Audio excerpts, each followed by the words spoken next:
С кем работал раньше и с кем продолжает трудиться. Поздравить Нафика Хусаинова пришли все, приехал и госсоветник республики.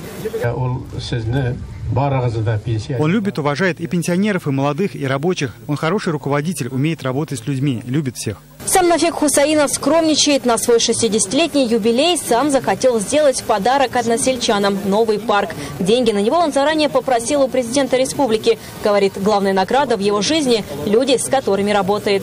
Я сегодня благодарен своим механизаторам, животноводам, специалистам. Мы друг с другом нашли общий язык, друг друга понимаем. Из-за этого, я думаю, и работа нормальная идут, и показатели есть.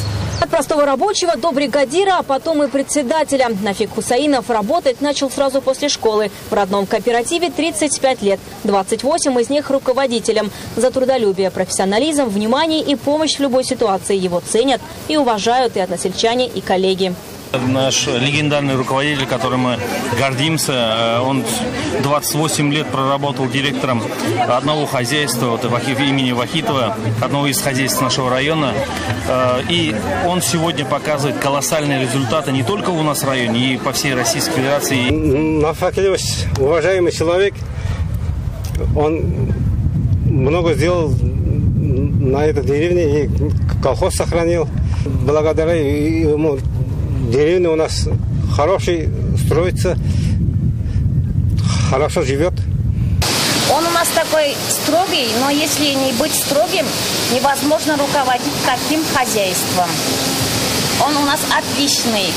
Сельскохозяйственный кооператив имени Вахитова в Кукмарском районе сегодня передовое предприятие республики. Животноводство, растениеводство входит в ассоциацию «Элитные семена». В кооперативе сегодня работают 350 человек.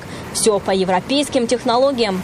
В прошлом году мы открыли кормоцех, там стоит израильское оборудование. За счет этого мы увеличили надой молока. В хозяйстве сегодня почти 6 тысяч крупнорогатого скота, дойных коров 2200. Ежедневный объем надоя молока здесь 77 тонн. Оценить масштаб несложно, столько не доят вместе даже 3 района республики. Процветает сегодня и деревня Вахитова. Хорошие дороги, вся инфраструктура, не уезжает и молодежь. К слову, средняя зарплата работников кооператива 20-30 тысяч. Кроме этого, раз в год за счет предприятия они отдыхают и в санаториях. Сам Нафик Хусаинов на отдых не спешит. Говорит, работы и планов еще много. Вероника Гайнудинова, Марат Зайдуллин, ТНВ, Кукмарский район.